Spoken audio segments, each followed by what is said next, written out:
मेला प्रारंभ किया और मेले का उद्देश्य था दूसरों को सदुपदेश देके समाज की सेवा, जनता की सेवा, जनता जनार्दन में ईश्वर को देखते हुए उस जनता जनार्दन की सेवा में सबका मन लगे, ऐसा उपदेश उन्होंने दिया। जीवन में अनंत झंझावातों को झेलते हुए ईश्वर परमात्मा में अनंत आस्था रखे। जितने भी कष्ट आए, जितने भी विघ्न आए, उन सब से पार हो गए उस ईश्वर गुरुदेव में आस्था और विश्वास से। तो उनके द्वारा यह स्थापित प्रेम प्रकाश मंडल है जो देश विदेश में उनकी शिक्षाओं का प्रचार प्रसार कर रहा है। और हमारे श्री बिरला जी शुरुआत से मंडल से जुड़े हुए हैं। कोटा में प्रेम प्रकाश आश्रम में तो निरंतर उनका आना होता रहता है। उसके बाद हरिद्वार में गुरु महाराज जी का जो पवित्र घाट बना, वहाँ पर भी आपका आगमन हुआ। और जो भी कुछ रुकावटें आती हैं उनको दूर करना, अपने हृदय से उस कार्य को पार पहुँचाना, ये इनका विशेष स्वभाव है, मिलनसार स्वभाव। और हमारे शास्त्र कहते हैं कि सेवा परमो धर्म, सबसे बड़ा धर्म है सेवा। किसी को सुख पहुंचाना, किसी का कार्य करना, किसी गिरते हुए को ऊपर उठाना, यही हमारे धर्म की शिक्षा है। और यही गुरु महाराज जी की भी शिक्षा है कि जितना हो सके सेवा में अपने जीवन को सफल करे। तो गुरु महाराज जी की ईश्वर परमात्मा के इनके ऊपर आशीर्वाद रहे, उत्तरोत्तर सेवा के कार्य करते रहें, उन सेवा के कार्यों में ये आगे बढ़ते रहें। क्योंकि जिन्होंने जनता में उस ईश्वर को देखा, नर में नारायण को देखा, उसी का जीवन सफल है। तो गुरु महाराज जी की तरफ से, प्रेम प्रकाश मंडल की तरफ से इनके गुरु महाराज जी आशीर्वाद करें कि और भी सेवा के कार्यों में आगे बढ़ते हैं। भगवान की जय, लाल सबै झूलेलाल।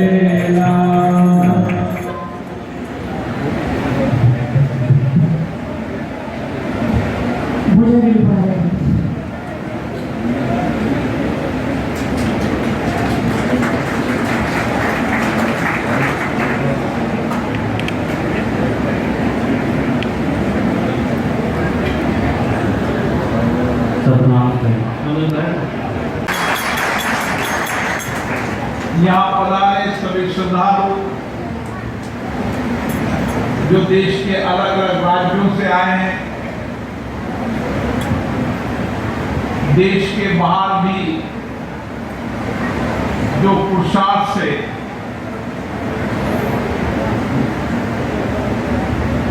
साक्षी नाम देवराम जी महाराज की विचारों, उनकी जीवन में दिए गए ज्ञान के माध्यम से उस देश में भी सनातन धर्म की रक्षा करने का काम करना है।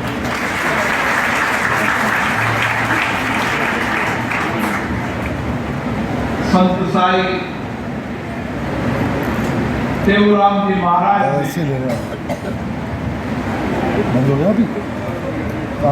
जो अभी पाकिस्तान का हिस्सा है, उस क्षेत्र के अंदर समाज के अंदर काम किया। अपने ज्ञान से, अपनी तपस्या से, अपनी ऊर्जा से एक सनातन धर्म की ऐसी संस्कृति, संस्कार दिए जो सेवा का संस्कार, सबका कल्याण का संस्कार, और स्वामी देवराम जी महाराज के उन्हीं विचारों को लेकर भारत के अंदर स्वामी सर्वानंद जी महाराज ने अलग अलग राज्यों के अंदर जन सेवा, परोपकार सेवा, जन कल्याण के लिए इन अमरापुर आश्रम की स्थापना की और मुझे खुशी है कि उनकी दी गई आध्यात्मिक धर्म संस्कृति विचार आज देश के अंदर अलग अलग राज्यों के अंदर अलग अलग जिलों के अंदर सेवा और पुण्यार्थ का काम कर रहे हैं। उस समय से स्वामी टेऊराम जी महाराज ने जीवन के अंदर किस तरीके से व्यक्ति को परोपकार होना चाहिए, कैसे सहिष्णुता होनी चाहिए, दया का भाव होना चाहिए, करुणा का भाव होना चाहिए, सत्य का भाव होना चाहिए और मानव सेवा ही सबसे बड़ी सेवा है। पुण्य पुण्यार्थ को आज सिंधी समाज का व्यक्ति जहां भी रहता है वहां इसी तरीके से पुण्य पुण्यार्थ का काम करता है।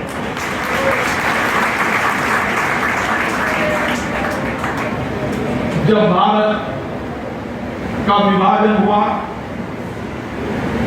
उस त्रासदी को, उस पीड़ा को, उस दर्द को, उस कष्टों को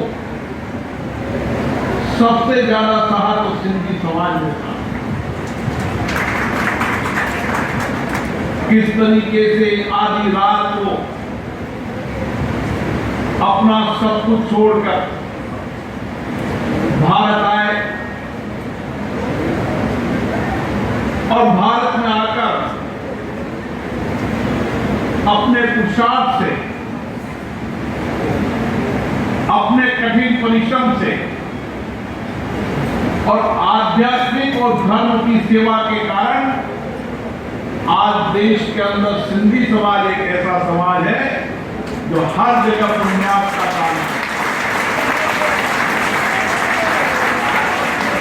मेरा सिंधी समाज से बड़ा नजदीक का लगाव है। हर भूखे को भोजन कराना, हर प्यासे को प्याऊ लगाकर उसकी प्यास बुझाना, अन्न भंडार के रूप में सेवा करना, चिकित्सा के रूप में सेवा करना। और उस समय उन्होंने देखा था किस तरीके से विभाजन के समय जो दूर दराज के लोग आते थे तो उनकी ठहरने की स्थान नहीं हुआ करता और उन्होंने सबसे पहले धर्मशाला, आश्रम बनाने का काम किया तो सिंधी समाज ने किया। एक ऐसा पिछड़ा समाज जो अपना सब कुछ छोड़कर आया, लेकिन अपनी पुरुषार्थ से, अपनी मेहनत से, अपनी लगन से, लेकिन आध्यात्मिक धर्म के कारण उन्होंने भारत में नहीं दुनिया के हर देश के अंदर अपना स्थान बनाया। आज हमें गर्व है कि सिंधी समाज में भारत में व्यापार, उद्योग और महिलाओं को कामकाजी महिला बनाना। सिंधी समाज ऐसा समाज है जो कभी भीख मांगते हुए आपको दुनिया और देश के अंदर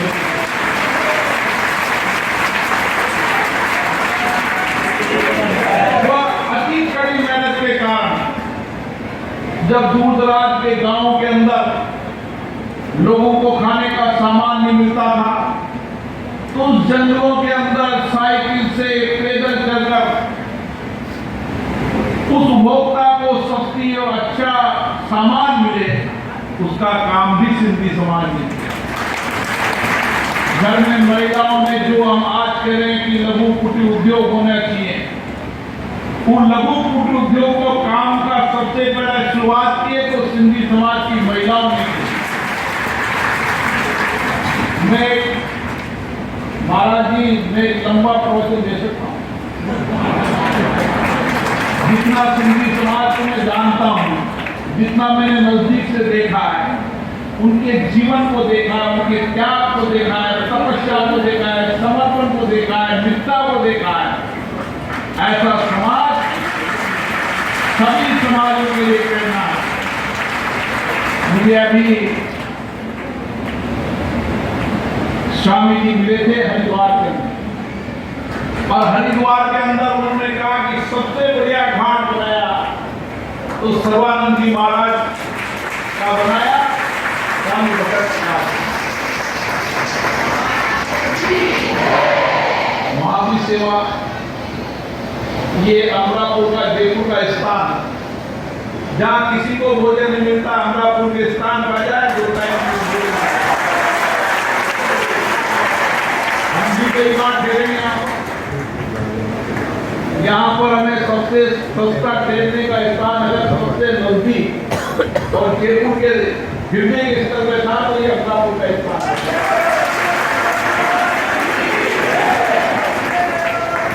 समय बदल गया, आज आपके यहाँ नहीं आया हूँ, कभी ठहरता था, यहाँ का भोजन करता था, लंगर बनता था। उस लंगर में भी समर्पण होता था, सेवा का भाव होता था। और इसीलिए हमको इसी तरीके से भगवान ने आशीर्वाद दिया, जय झूले ने आशीर्वाद दिया, उसकी कृपा हम पर बनी है और इसी तरीके से कृपा बनी रहे। और देश के अंदर भी और दुनिया के अंदर भी जहां भी सिंधी समाज के लोग रहते हैं, इसी पुरुषार्थ से, इसी मेहनत से, इसी समर्पण से, इसी सेवा से, इसी त्याग और तपस्या और समर्पण से सिंधी समाज और संपूर्ण समाज का कल्याण करे। यही मैं स्वामी देवीराम जी का यही जीवन था, यही उन्होंने जीवन का दर्शन दिया था। इस दर्शन को लेकर हमें जाना है और आप सबको आज के चैत्र मास मेले की लख-लख बधाइयां। आज मैं देख रहा हूँ इस हॉल के अंदर है, कमरे में, बाहर में है, चौराहे पर है, कोई स्थान नहीं है जहां पर लोग नहीं बैठे। आपकी कृपा इसी तरीके से बना रहे, गुरुओं का, संतों का इसी तरीके से आशीर्वाद मिलता रहे और भारतीय धर्म, संस्कृति, संस्कार जो कई बार आक्रमणों ने यहाँ पर समाप्त करने का प्रयास किया, लेकिन भारत की धर्म और संस्कृति को कोई समाप्त नहीं किया। उन्होंने जमीन, जायदाद, मकान छोड़ना सब कुछ कर लिया, लेकिन अपने धर्म से और सनातन से नहीं किया। इसी तरीके से भारत को आगे ले जाते जाएं। भारत की धर्म, संस्कृति, आध्यात्मिक सहिष्णुता सबको साथ लेकर चलना, ये हमारा वसुदेव कुटुंबकम की भावना, सारा विश्व हमारा परिवार है। इस संस्कृति और संस्कार को आपके नेतृत्व में आगे बढ़ाते रहें। आप सभी को लख-लख बधाई।